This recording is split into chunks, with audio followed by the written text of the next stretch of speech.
پہلا کرنتھیوں کی کتاب۔ کیا آپ پہلا کرنتھیوں کی کتاب کا خلاصہ پیش کر سکتے ہیں؟ کرنتھیوں کی پہلی کتاب کس چیز کے بارے میں ہے؟ مصنف کرنتھس کی کلیسیا کے نام پہلے خط کے پہلے باب کی پہلی آیت اس کتاب کے مصنف کے طور پر پولوس رسول کی نشاندہی کرتی ہے۔ سن تحریر: یہ خط غالباً 55 بعد از مسیح میں قلم بند کیا گیا تھا۔ تحریر کا مقصد: کرنتھس میں در حقیقت پولوس رسول نے کلیسیا کی بنیاد رکھی تھی۔ کلیسیا سے رخصت ہونے کے کچھ سال بعد پولوس رسول نے کرنتھس کی کلیسیا کے بارے میں کچھ پریشان کن خبریں سنی۔ ان کے درمیان غرور اور تکبر کے رویے جنم لے رہے تھے، اور کئی لوگ جنسی بے راہوری اور بے حیائی کا مظاہرہ کر رہے تھے۔ روحانی نعمتوں کے غلط استعمال کے ساتھ ساتھ وہاں ایمان کے کلیدی عقائد کے بارے میں غلط فہمیاں اور تصورات بڑھتے چلے جا رہے تھے۔ پولوس رسول نے کرنتھس کی کلیسیا کو اس کی اصل بنیاد مسیح میں بحال کرنے کی کوشش میں ان کے نام اپنا پہلا خط لکھا تھا۔ کلیدی آیات: پہلا کرنتھیوں 3 باب 3 آیت: کیونکہ ابھی تک جسمانی ہو، اس لیے کہ جب تم میں حسد اور جھگڑا ہے تو کیا تم جسمانی نہیں ہوئے اور انسانی طریق پر نہ چلے؟ پہلا کرنتھیوں 6 باب 19 سے 20 آیات: کیا تم نہیں جانتے کہ تمہارا بدن روح القدس کا مقدس جو تم میں بسا ہوا ہے اور تم کو خدا کی طرف سے ملا ہے، اور تم اپنے نہیں کیونکہ قیمت سے خریدے گئے ہو؟ بس اپنے بدن سے خدا کا جلال ظاہر کرو۔ پہلا کرنتھیوں 10 باب 31 آیت: بس تم کھاؤ یا پیو یا جو کچھ کرو سب خدا کے جلال کے لیے کرو۔ پہلا کرنتھیوں 12 باب 7 آیت: لیکن ہر شخص میں روح کا ظہور فائدہ پہنچانے کے لیے ہوتا ہے۔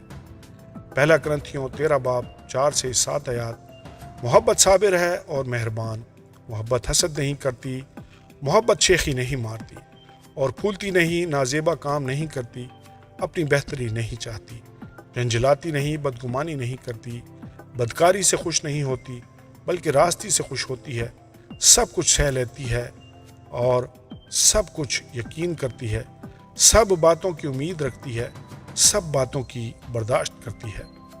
پہلا کرنتھیوں 15 باب 3 سے 4 آیات: چنانچہ میں نے سب سے پہلے تم کو وہی باتیں پہنچا دیں جو مجھے پہنچی تھیں، کہ مسیح کتاب مقدس کے مطابق ہمارے گناہوں کے لیے موا اور دفن ہوا، اور تیسرے دن کتاب مقدس کے مطابق جی اٹھا۔ آمین اور آمین۔ مختصر خلاصہ: کرنتھس کی کلیسیا تفرقے بازی کا شکار ہو چکی تھی۔ کرنتھس کی کلیسیا کے ایماندار جو مختلف روحانی رہنماؤں کی پیروی کر رہے تھے، تفرقوں کی بدولت بٹ رہے تھے۔ پہلا کرنتھیوں پہلا باب 12 آیت، 3 باب 1 سے 6 آیات: پولوس رسول کرنتھس کے ایمانداروں کو مسیح کی محبت میں باہم متحد ہونے کی تلقین کرتا ہے۔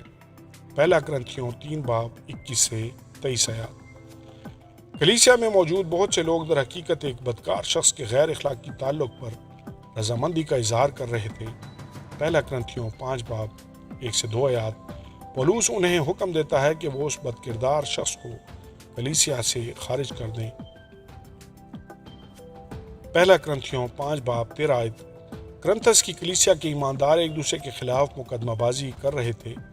پہلا کرنتھیوں 6 باب 1 سے 2 آیات: پولوس رسول انہیں سکھاتا ہے کہ ظلم سہنا مسیحی گواہی کو نقصان پہنچانے کی نسبت زیادہ بہتر ہے۔ پہلا کرنتھیوں 6 باب 3 سے 8 آیات: پولوس رسول کرنتھس کی کلیسیا کو شادی اور پاک دامنی 7 باب، بتوں کی قربانی کی ضیافتوں 8 اور 10 باب، مسیحی آزادی 9 باب، دعا کے دوران عورتوں کے سر ڈھانکنے پہلا کرنتھیوں 11 باب 1 سے 16 آیات، عشائے ربانی پہلا کرنتھیوں 11 باب 17 سے 34 آیات، روحانی نعمتوں 12 سے 14 باب اور مسیح کے مردوں میں سے جی اٹھنے 15 باب کے حوالے سے تعلیم اور ہدایات دیتا ہے۔ پولوس رسول کرنتھس کی کلیسیا کے نام پہلے خط کو ان سوالات کے جوابات کی صورت میں ترتیب دیتا ہے جو کرنتھس کے ایمانداروں نے اس سے پوچھے تھے۔ پولوس رسول اس خط میں ان کے ایسے نامناسب طرز عمل اور غلط عقائد کے خلاف رد عمل بھی ظاہر کرتا ہے جن کو وہ اختیار کیے ہوئے تھے۔ پرانے عہد نامے کے ساتھ ربط: کرنتھس کے ایمانداروں کی طرف سے مسیحی آزادی کے ناجائز استعمال اور حد سے زیادہ خود اعتمادی کی حماقت کو ان پر واضح کرنے کے لیے پولس ایک پہلا کرنتھیوں کے 10 باب میں اسرائیلیوں کی بیابان میں آوارگی کی کہانی کا استعمال کرتا ہے۔ پولس رسول کرنتھس کے ایمانداروں کو تنبیہ اور خبردار کرتا ہے کہ ان میں نظم و ضبط کی کمی ہے۔ پہلا کرنتھیوں 9 باب 24 سے 27 آیات وہ اسرائیلیوں کی کہانی کو جاری رکھتا ہے جنہوں نے خدا کے معجزات اور اس کی طرف سے نگہداشت پانے یعنی بحر کلزم کے 2 حصوں میں تقسیم ہونے، آسمان سے من اور چٹان سے پانی کے موجزانہ فراہمی کو دیکھنے کے باوجود اپنی آزادی کا غلط استعمال کیا، خدا کے خلاف بغاوت کی اور بد اخلاقی اور بت پرستی کا شکار ہو گئے۔ پولس رسول کرنتھس کے ایمانداروں کو اسرائیلیوں کی مثال پر غور کرنے، شہوت اور جنسی بد اخلاقی 10 باب 6 سے 8 آیات، خداوند کی آزمائش اور اس سے شکایت کرنے 9 سے 10 آیات سے بچنے کی نصیحت کرتا ہے۔ گنتی 11 باب 4 اور 34 آیت، 25 باب 1 سے 9 آیات، خروج 16 باب 2 آیت، 17 باب 2 اور 7 آیت بھی دیکھیں۔ عملی اطلاق کرنتھس کی کلیسیا کو جن مسائل اور سوالات کا سامنا تھا اس میں سے بہت سے مسائل ہماری کلیسیا میں اب بھی موجود ہیں۔ کلیسیاں آج بھی تفرقہ بازیوں، بد اخلاقی، بے راہوری اور روحانی نعمتوں کے استعمال سے متعلق مسائل سے دوچار ہیں۔ کرنتھس کے نام پہلے خط کو بڑی اچھی طرح آج کی کلیسیا کے نام خط کے طور پر دیکھا جا سکتا ہے، اور اس طرح ہم پولس کے انتباہات پر غور کرنے اور ان کا خود پر اطلاق کرنے کی بدولت خاطر خواہ ترقی کر سکتے ہیں۔ تمام تر سرزنش اور اصلاح کے باوجود یہ خط ہماری توجہ واپس مسیح کی طرف مائل کرتا ہے، کیونکہ حقیقی مسیحی محبت بہت سے مسائل کا حل ہے۔ 13 باب یسوع مسیح کے مردوں میں سے جی اٹھنے کی درست تفہیم جیسا 15 باب میں واضح کیا گیا ہے، اور اس طرح سے مسیح کے وسیلے ہمارے اپنے جی اٹھنے کی درست تفہیم ہی ان سب باتوں کا علاج ہے جو ہمیں تقسیم کرتی اور شکست دیتی ہیں۔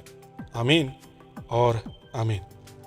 کیا آپ دوسرا کرنتھیوں کی کتاب کا خلاصہ پیش کر سکتے ہیں؟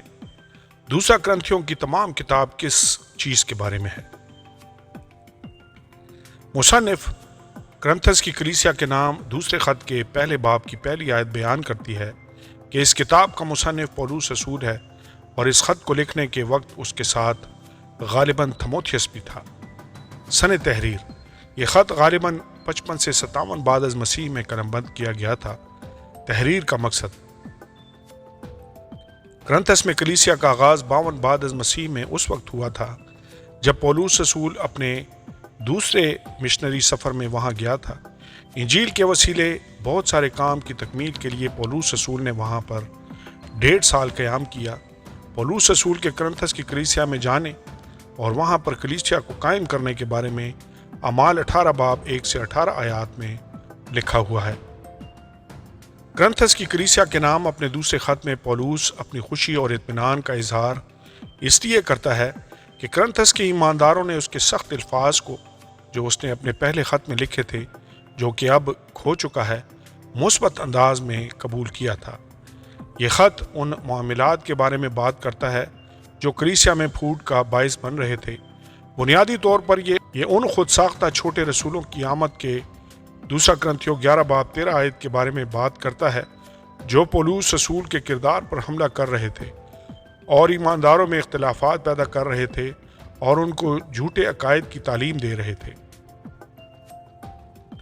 یہ لوگ پولس کی راست گوئی دوسرا کرنتھیوں پہلا باب 15 سے 17 آیات، اس کے کلام کرنے کی صلاحیت دوسرا کرنتھیوں 10 باب 10 آیت، 11 باب 6 آیت اور کرنتھس کی کلیسیا کی طرف سے مدد لینے سے انکار کرنے پر سوال اٹھا رہے تھے۔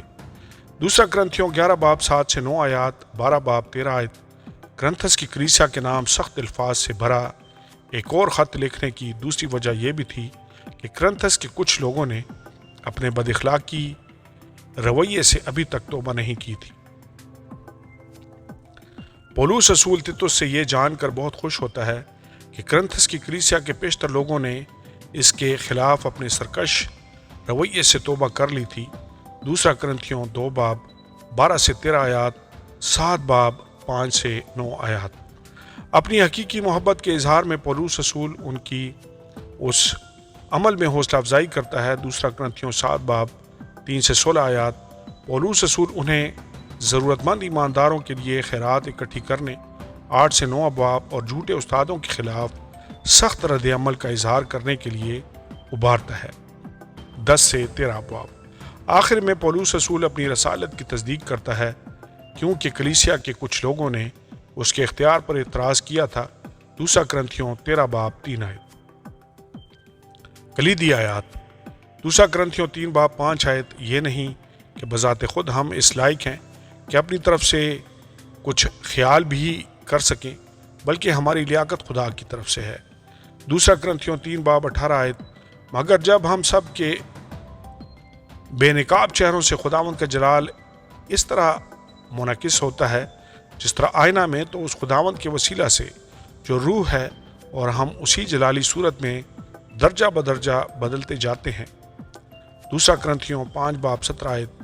اس لیے کہ اگر کوئی مسیح میں ہے تو وہ نیا مخلوق ہے، پرانی چیزیں جاتی رہیں، دیکھو وہ نئی ہو گئی۔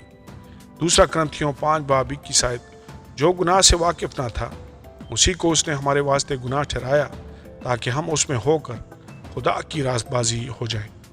دوسرا کرنتھیوں 10 باب 5 آیت۔ چنانچہ ہم تصورات اور ہر ایک اونچی چیز کو جو خدا کی پہچان کے برخلاف سر اٹھائے ہوئے ہے ڈھا دیتے ہیں، اور ہر ایک کو قید کر کے مسیح کا فرما بردار بنا دیتے ہیں۔ دوسرا کرنتھیوں 13 باب 4 آیت۔ ہاں وہ کمزوری کے سبب سے مصلوب کیا گیا، لیکن خدا کی قدرت کے سبب سے زندہ ہے، اور ہم بھی اس میں کمزور تو ہیں مگر اس کے ساتھ خدا کی اس قدرت کے سبب سے زندہ ہوں گے جو تمہارے واسطے ہے۔ آمین اور آمین۔ مختصر خلاصہ۔ کرنتھس کی ایمانداروں کو سلام کرنے اور اس بات کی وضاحت کرنے کے بعد کہ اپنے اصل منصوبے کے مطابق وہ ان کے پاس کیوں نہیں آ پایا تھا، پہلا باب 3 آیت تا 2 باب 2 آیت، پولس اپنی خدمت کی نوعیت کی تفصیل پیش کرتا ہے۔ مسیح کے وسیلہ سے فتح مندی اور خدا کے حضور نیک نیتی کلیسیاؤں میں اس کی خدمت کی نمایاں خصوصیات تھیں۔ دوسرا باب 14 سے 17 آیات۔ وہ مجرم ٹھہرانے والے عہد شریعت کا موازنہ مسیح کی راست بازی کے شاندار عہد کے ساتھ کرتا، اور شدید ایذا رسانی کے باوجود اپنی خدمت کی صداقت پر مضبوط ایمان کا اظہار کرتا ہے۔ 4 باب 8 سے 18 آیات۔ 5 باب میں وہ مسیح ایمان یعنی نئی پیدائش، 17 آیت کی بنیاد اور مسیح کی راست بازی اور ہمارے گناہوں کے مابین تبادلے 21 آیت کے بارے میں بیان کرتا ہے۔ 6 اور 7 باب میں پولس رسول اپنا اور اپنی خدمت کا دفاع پیش کرتے ہوئے کرنتھس کے ایمانداروں کو اس حقیقی محبت کی یقین دہانی کراتا ہے جو وہ ان سے رکھتا ہے۔ وہ انہیں توبہ کرنے اور راست باز زندگی گزارنے کی نصیحت کرتا ہے۔ 8 اور 9 باب میں پولس رسول کرنتھس کے ایمانداروں کو مقدونیہ میں موجود بھائیوں کے نمونے پر عمل کرنے اور ضرورت مند مقدسوں کے لیے سخاوت کرنے کی تاکید کرتا ہے۔ انہیں سخاوت کے اصولوں اور اجر کے بارے میں بھی سکھاتا ہے۔ اپنے خط کے اختتام میں پولس رسول ایمانداروں کے درمیان اپنے اختیار کو بیان کرتا ہے اور جھوٹے رسولوں کی شدید مخالفت کے باوجود پولس کے ساتھ ان کی وفاداری کو سراہتا ہے۔ وہ مسیح کی خاطر اپنی تمام تکالیف بیان کرنے اور اپنی قابلیت کا ذکر کرنے یا بے جا فخر کرنے میں ہچکچاہٹ محسوس کرتا ہے اور خود کو مسیح کی خاطر بے وقوف کہتا ہے۔ 11 باب وہ اپنے خط کے آخری حصے میں اس رویا کا ذکر کرتا ہے جس میں اس نے آسمان پر اٹھائے جانے کا تجربہ کیا تھا، اور اسی بات میں وہ یہ بھی بیان کرتا ہے کہ اس کے اندر عاجزی کو یقینی بنانے کے لیے اس کے بدن میں ایک کانٹا چبویا گیا تھا۔ 12 باب آخری باب کرنتھس کی ایمانداروں کے لیے محبت اور اطمینان کی برکت اور اس نصیحت پر مشتمل ہے کہ وہ اپنے ایمان کو آزمائیں کہ کیا وہ اس سچائی پر قائم ہیں جس کا وہ دعویٰ کرتے ہیں۔ پرانے عہد نامے کے ساتھ ربط۔ اپنے تمام تر خطوط میں پولس رسول اکثر موسوی شریعت کا ذکر کرتا ہے۔ وہ شریعت کا موازنہ یسوع مسیح کی انجیل کی غیر معمولی عظمت اور فضل کے وسیلہ سے نجات کے ساتھ کرتا ہے۔ شریعت جو کہ مار ڈالتی ہے جبکہ روح جو کہ زندگی بخشتا ہے کا حوالہ دیتے ہوئے رسول دوسرا کرنتھیوں 3 باب 4 سے 11 آیات میں پرانے عہد نامے کی شریعت کا موازنہ فضل کے نئے عہد کے ساتھ کرتا ہے۔ شریعت موت کا وہ عہد ہے جس کے حروف پتھروں پر کھودے گئے تھے، اس لیے کہ یہ گناہ اور اس کی سزا کا علم بخشتی ہے۔ شریعت کا جلال خدا کے جلال کو منعکس کرتا ہے، مگر روح کا عہد شریعت کے عہد سے زیادہ جلالی ہے، کیونکہ یہ خدا کے رحم، فضل اور محبت کی عکاسی کرتا ہے، کیونکہ اس نے مسیح خداوند کو شریعت کی تکمیل کے طور پر بھیجا ہے۔ عملی اطلاق: پولوس کے خطوط میں سے یہ ایسا خط ہے جس میں عقائدی تعلیم کے مقابلے میں پولوس کی شخصی زندگی کا بیان زیادہ پایا جاتا ہے۔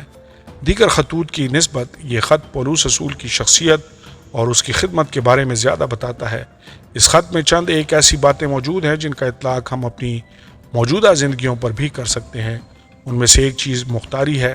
یہ مختاری صرف روپے پیسے ہی کی نہیں بلکہ وقت کی مختاری بھی ہے۔ ایک دنیا کے ایمانداروں نے نہ صرف اپنے مقدور سے بھی بڑھ کر دیا، بلکہ انہوں نے اپنے آپ کو پہلے خداوند کے اور پھر خدا کی مرضی سے ہمارے سپرد بھی کیا۔ دوسرا کرنتھیوں 8:15 اس طرح ہمیں نہ صرف اپنے سب کچھ بلکہ اپنے آپ کو بھی خداوند کے لیے وقف کرنا چاہیے۔ خدا کو اصل میں ہمارے پیسے کی ضرورت نہیں ہے۔ ہاں، خدا چاہتا ہے کہ ہم اپنی کمائی میں سے ایک مخصوص حصہ اس کے نام کے لیے دیں، اور جب ہم اسے یہ دیتے ہیں تو وہ ہمیں برکت دینے کا وعدہ بھی کرتا ہے، مگر اس کے علاوہ بھی بہت کچھ ہے۔ خدا ہماری ذات کا 100% چاہتا ہے۔ وہ چاہتا ہے کہ ہم اپنا سب کچھ اس کے ہاتھوں میں سونپ دیں، یعنی وہ سب کچھ جو ہم میں ہے۔ ہمیں اپنی زندگی کو اپنے آسمانی باپ کی خدمت میں گزارنا چاہیے۔ ہمیں نہ صرف اپنی کمائی میں سے خدا کو دینا چاہیے بلکہ ہماری زندگیوں سے اس کی ذات اور فضل کی عکاسی ہونی چاہیے۔ سب سے پہلے ہمیں خود کو خدا کے حضور میں پیش کرنا چاہیے، اور اس کے بعد ہمیں اپنے آپ کو کلیسیا اور مسیح کی خدمت کے لیے پیش کرنا چاہیے۔ آمین اور آمین۔